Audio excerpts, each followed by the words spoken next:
Quando o Espírito Santo está entre o casal, ele dá sabedoria para um entender o outro, lidar com o outro, ver as dificuldades que o outro tem, nas reações, na forma de tratar. O Espírito Santo nos educa em tudo. E é impossível duas pessoas falhas, pecadoras, seguir esse modelo divino de relacionamento se não for instruída por Deus. Então as pessoas querem o melhor de Deus, que é o casamento, mas não querem ter os seus conselhos, não querem como autor, como criador do casamento. E aí elas fracassam. Por isso que nós temos tanta desordem no mundo hoje, por causa dos casamentos destruídos. A falta de Deus no casamento faz com que haja essa desordem, o desequilíbrio.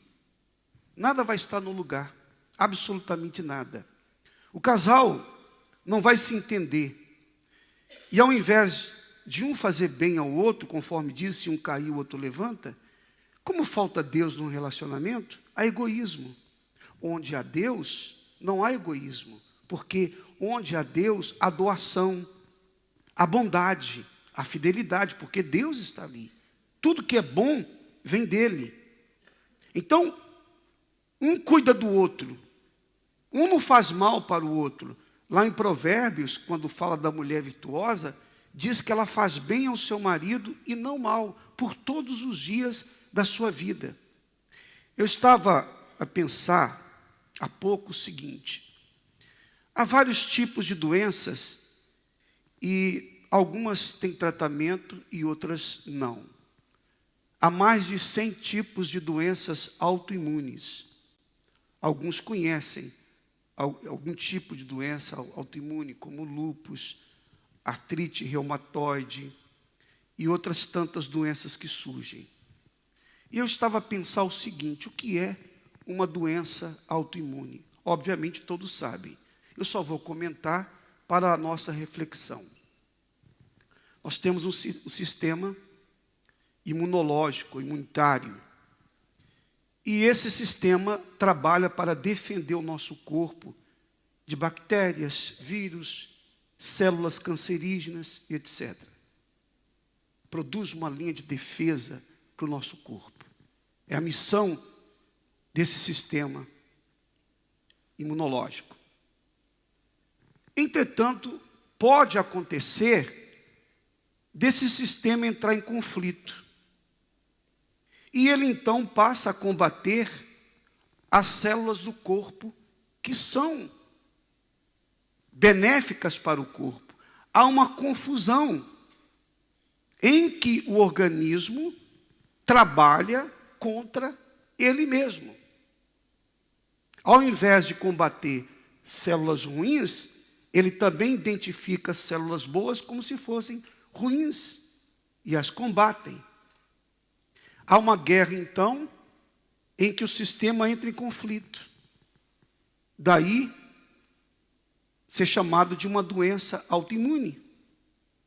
O corpo produz a imunidade, mas nesse caso, ele combate a si próprio, faz mal a si mesmo. Imagine uma coisa dessa: o nosso próprio organismo fazendo mal a nós mesmos. Não seria o casamento de muitos um casamento doente? Onde há um relacionamento em que um faz mal ao outro, é a mesma coisa de um corpo que está em conflito e combate a si próprio. O homem tem que entender que se ele faz mal à esposa, ele faz mal a si mesmo, porque os dois são um só corpo, uma só carne. A mulher precisa entender que se ela faz mal ao marido, ela faz mal a ela própria. É um só corpo. Um tem que ser pelo outro. É isso, esse é o sentido. Se um cair, o outro levanta.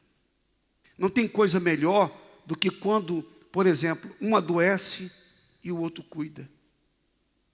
É tão bom ter alguém para cuidar de nós quando estamos com a nossa saúde debilitada, que alguém possa se preocupar conosco, levar um remédio e até dizer assim: você já tomou o seu medicamento? Já está na hora. Olha, eu preparei esse caldo de galinha aqui muito forte, toma aí vai te ajudar.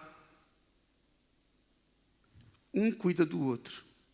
Isso é muito bom, isso é muito importante. Mas se há um conflito entre o casal, eles não terão esse cuidado um com o outro. Pelo contrário, parece que um quer machucar o outro, um quer ferir o outro. Quando há esse tipo de comportamento no casamento, era como se o homem pegasse uma faca e espetasse no seu corpo, ou a mulher, quando faz isso, fura o seu próprio corpo, magoa-se a si própria. É isso que acontece. Esse não é o projeto, esse não é o propósito de Deus nos casamentos. Mas para que realmente o seu casamento seja feliz, Deus tem que estar em primeiro lugar. Esse é o segredo.